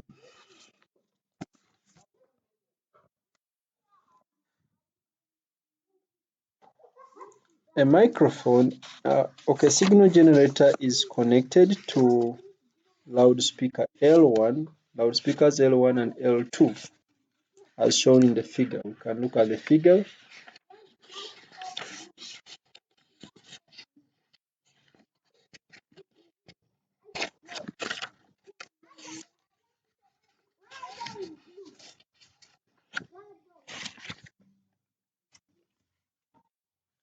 A microphone M connected to the Y plates of the cathode ray oscilloscope detects the intensity of sound along the line ABC. The distances L1A and L2A are equal. L1A and L2 are equal, so at A we expect constructive interference. The time base of the CRO is switched off. The traces on the CRO when M is at A, then at B, and at C are shown on the figure below. So the traces at A we have 0 order maximum because the path difference is 0. Then at B we have destructive interference because, okay, so the path difference at B is going to be, let's look at the graph anyway. At A we have a vertical bar, that is constructive interference. At B we have a dot, you can see it, that is destructive interference, and at C we have again constructive interference. For these traces, 1 centimeter represents 5.0 millivolts on the vertical scale. for these traces. So these I think 2 centimeters.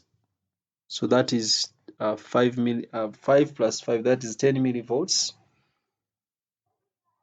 Explain why coherent waves are produced by loudspeakers. Coherent, let's check. We notice that the two loudspeakers L1 and L2 are connected to the same source. So the loudspeakers are connected to the same source, so they must produce coherent waves. So we simply say the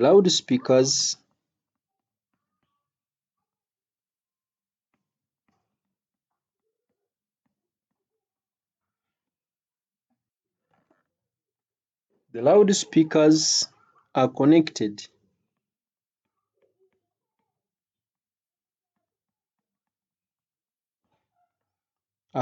to the same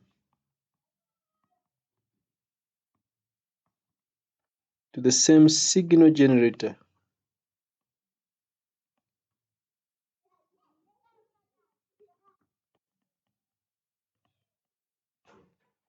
The loudspeakers are connected to the same signal generator. Use the principle of superposition to explain the traces shown with M at A. At A we see there's a vertical trace which is showing constructive interference, but we're using the principle of superposition. So the two waves, or the waves that overlap, must be overlapping with the phase difference which is either 0, because at A we had the path difference was the same, so the phase difference must be 0. Constructive interference occurs, giving a larger displacement. So at A, we see that there's a larger displacement. So the waves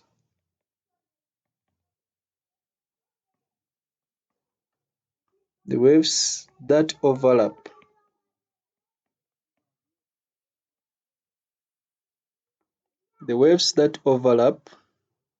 at A have phase difference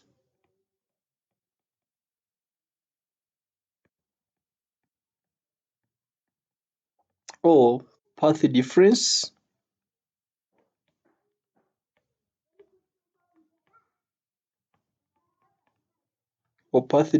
is 0. Remember L1M, I mean the distance from L1 to A and L2 to A was the same, so the path difference is 0. So the path difference is 0.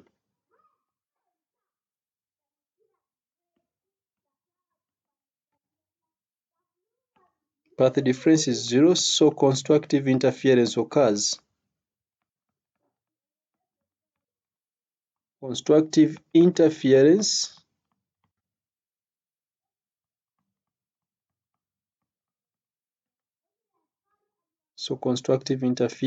occurs, giving a larger displacement.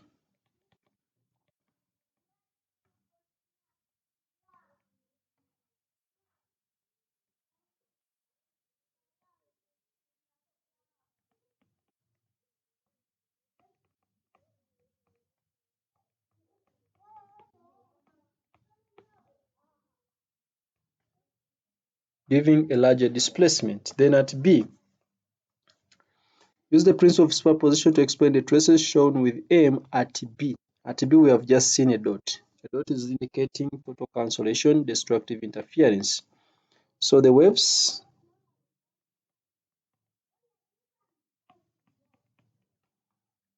that overlap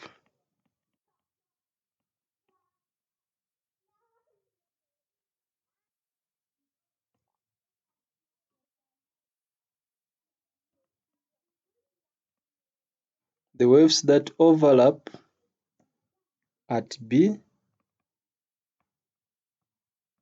must be having phase difference of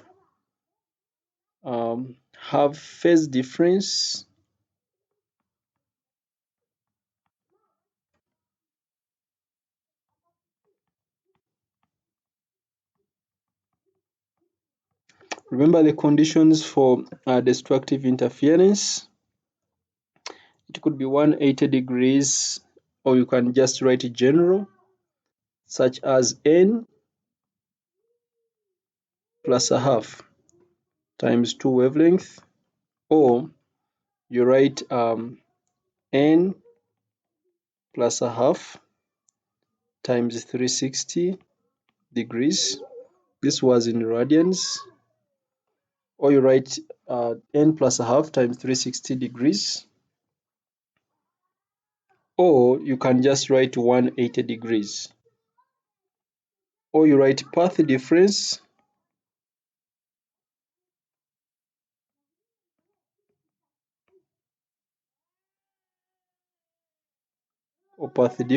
of n plus a half of lambda, or you just write lambda over 2, and so destructive interference occurs.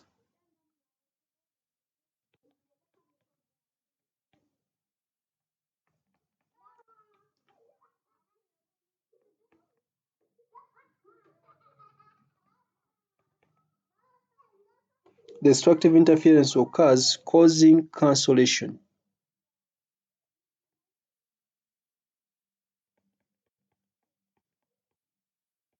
Causing cancellation or a smaller displacement if it is there.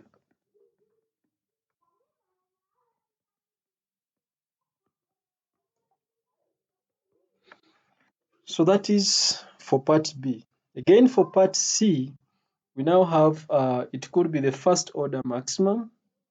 So it means again constructive interference is occurring. That's why we still see a larger amplitude. So we can simply say for part C again, the waves that overlap at point C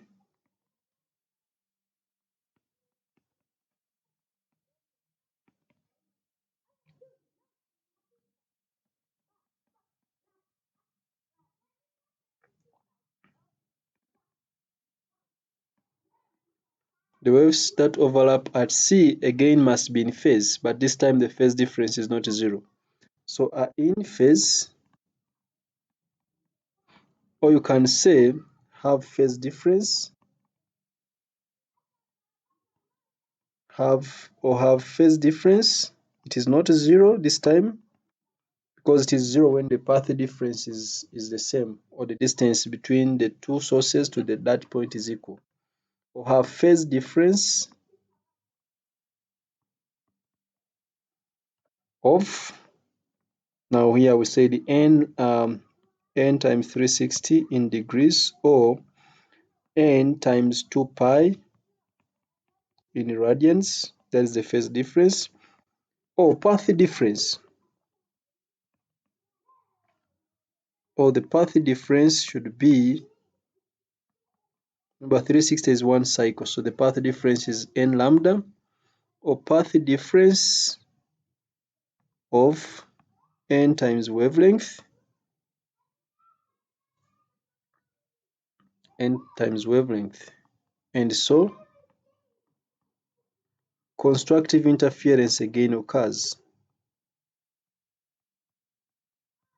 Constructive interference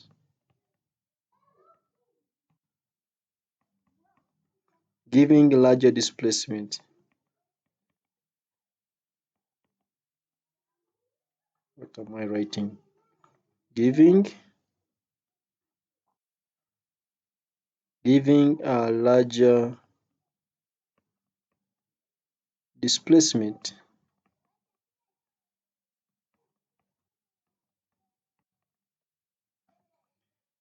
The sound emitted from L1 and L2 has frequency 500 Hz. The time base on the CRO is switched on. Time base is switched on. The microphone M is placed at A. On the figure 2.5, draw the trace seen on the CRO. On the vertical scale, 1 centimeter represents 5.0 millivolts. On the horizontal scale, 1 centimeter represents 0.10 milliseconds. So we want to find to draw a new trace. They have given us the frequency as 500 Hz. That will help us to find the period. So period is going to be equal to 1 over 500, which is I think 0.002 seconds, and I think this is the same as 2 milliseconds. That is a period for one cycle. But remember, on the x-axis, 1 centimeter on the x represents 0.10 milliseconds. Isn't this 0.2? Let me check.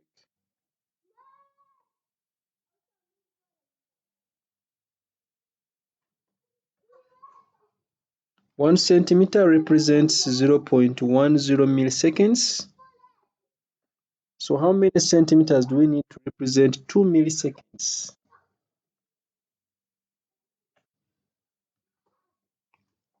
So for 2 milliseconds, they will be represented by 2 divided by 0.10, which is actually 20 centimeters, I guess. 2 milliseconds should be represented by 20 centimeters. Let's see how many centimeters are here. So this is 1, 1, 2, 3, 4, 1, 2, 3, 4, 5. Those are 2. 1, 2, 3, 4, 5. Those are 3. 1, 2, 3, 4, 5. Those are 4. 1, 2, 3, 4, 5. Those are 5. I can predict that there are 10 centimeters here. So it means since there are 10 centimeters, only half a cycle can fit on this grid. So only half of a cycle can fit on the grid. Can fit on the grid because there are 10 centimeters for this grid. Yet for one complete cycle, we need 20 centimeters. Okay, so we shall just choose. Remember the amplitude. They said 1 centimeter represents 5 millivolts on the vertical. 1 centimeter represents 5 millivolts on the vertical. When there is total cancellation from the graph, we see that when there is total cancellation, we are here at the center here, total cancellation. So it means when the amplitude is 0, this is the center. So it goes above and below by 5 small squares, that is 1 centimeter. So the amplitude is going to be represented by 1 centimeter on the vertical. So on the vertical axis, I'll just choose an origin. I'll draw a horizontal line for reference.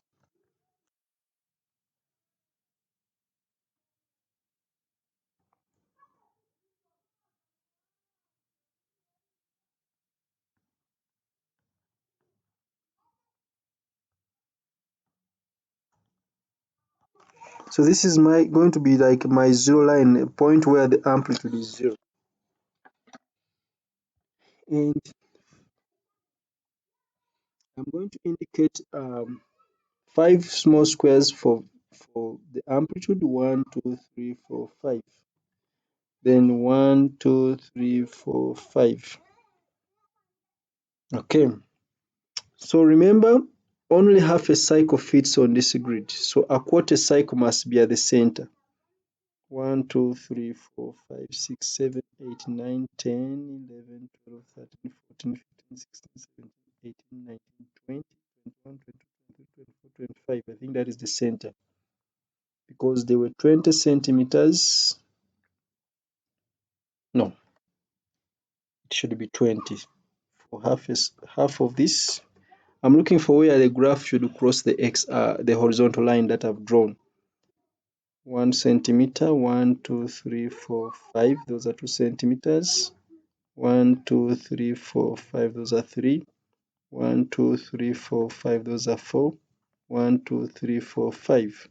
Those are 5 centimeters.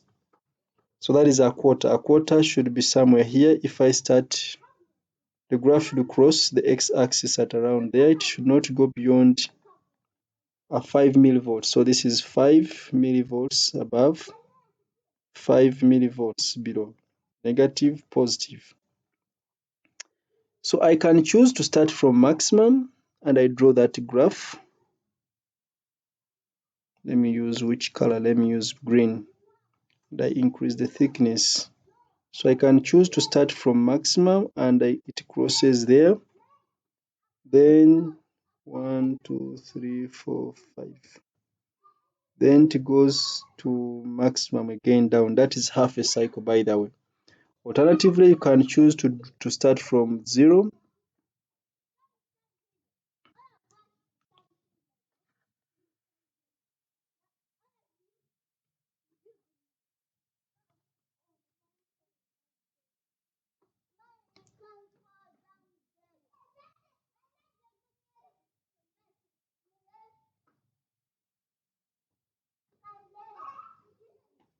So it becomes maximum at that middle point, and it goes to 0 at that is still half a cycle. So you have two options: either you draw this one or you sketch that one. So the wave is drawn is half time period. Amplitude is the same as the one that we have already seen above. So that will be the graph. You would use this grid profitably. I just divided it into two. If you wanted, you can put there the time, but this is a quarter a cycle, which a quarter cycle. Actually, there is no need of time, so you just draw such a trace. Okay, I think I can stop on this part. An arrangement for producing stationary waves in air in a tube that is closed at one end is shown here. A loudspeaker produces sound waves of wavelength 0.80. For some values of L, length L of the tube, stationary waves are formed. Explain how stationary waves are formed in the tube. Of course, we must have waves, same type, same frequency, same speed, but moving in opposite direction, and they should be overlapping or they should be meeting. But now that we are specific with this tube, so we shall say waves from the loudspeaker. A wave from the loudspeaker will travel down to the closed end and it undergoes reflection. The reflected and the incident wave meet or overlap to form a stationary wave. So we can say waves from the loudspeaker travel down the tube.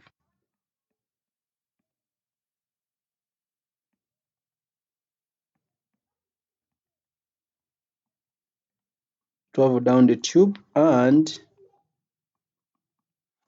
are reflected at the closed end.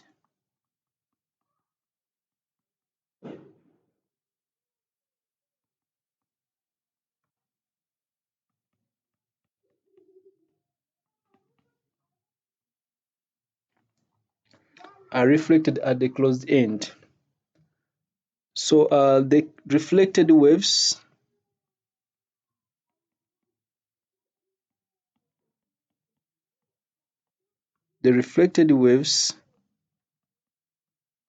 and incident waves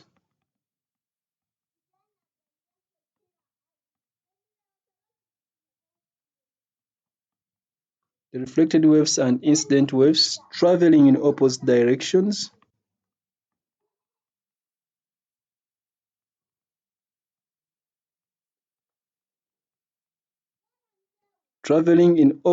directions overlap.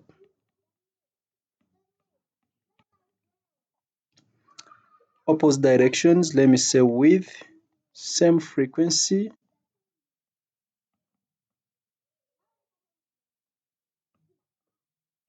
with the same frequency or wavelength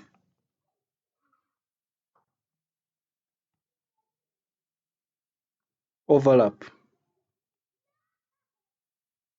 When they overlap to form a stationary wave.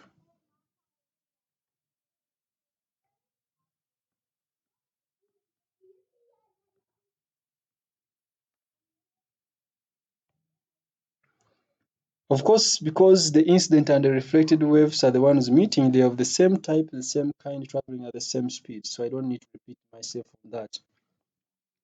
The length L is adjusted between 0.2 and 1.0. Calculate the values of L for which stationary waves are formed. So We know that for a stationary wave, the distance between two adjacent nodes is going to be half wavelength, lambda over 2, which is actually going to be 0.6, the wavelength is 0.68 divided by 2, that is going to be 0.34 meters. That is for the fundamental mode. If we look at the fundamental mode of a pipe, so fundamental would be like this for a closed pipe, and the length L is equal to a quarter of wavelength for fundamental mode. And that means the distance, this is going to be distance actually between a node, an antnode, because there's an antnode here and a node here. We want to calculate the two values of L for which stationary waves are formed. For the first one, the fundamental for a closed pipe is a quarter wavelength. So that is distance between an antnode and a node, which is equal to L1. I'll call this L1. That is a quarter of wavelength, which is a quarter of 0.68. And a quarter of 0.68. A quarter of 0.68 is 0.17 meters. Is it in that range? Yes. 0.17 meters is in that range, because we want between 0.2 and 1.0 meters. So this 0.17 is below 0.2, so that is not in the range. Let's check the second one. So that one is not going to be formed. Let's check the next one. Of course, the next one we shall have something like this.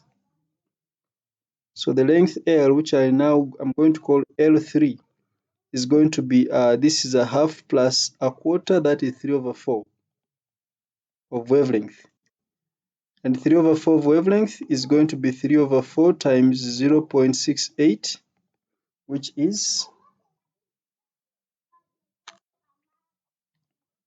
this is 0.51 meters. I think 0.51 is in that range, so that one is formed. So this one is going to be formed 0.51 meters in that range. Then the next one is going to be L5, of course, without even wasting time. L5 is going to be 5/4 of wavelength, because the fundamental is a quarter, so I just multiply by odd numbers. So that is 5/4 wavelength, which is 5/4 times 0.68, and this is 0.85 meters. And I think 0.85 is in that range, so it is formed. Let's check L7. That will simply be 7/4 wavelength, which will be 7/4. And this gives us 1.19 meters. This is not formed. So these two are the ones we want in that range given. So this is going to be 0.85 in meters. On the figure 6.2, label the positions of the antinodes with an A and the nodes with N for the least value of L, least, that is the smallest value of L, for which a stationary wave is formed. The smallest value of L was 0.17, no, it was 0.51, and it was L3, that is the third harmonic, because from the first harmonic we went to the third, from the first harmonic, the second harmonic is the third overtone. So we shall have something like that. So I will have to label, by the way, is the figure, is it this one? No, it is this one. So we are going to label positions of the antinode for the least. The least is L3, the smallest is L3 in that range. Is it? Label the positions of the antinodes with an A and nodes with an N for the least value of L for which a stationary wave is formed. the least value of L for which the stationary wave is formed. Remember, L is between 0.51 was the smallest, that was L3. So if I were to sketch this, we are going to have an antnode at the open end and a node at the closed end, and this is for the least, it is like this. So if there's an antnode here and a node here, there must be an antnode here and a node. These ones should be equally spaced. So I'm dividing this area into 1, 2, 3 equal parts. So that is, the node will be here and the antnode will be around here. So that if I was to sketch in the trace, although it is not required, I would have something like this. Sorry.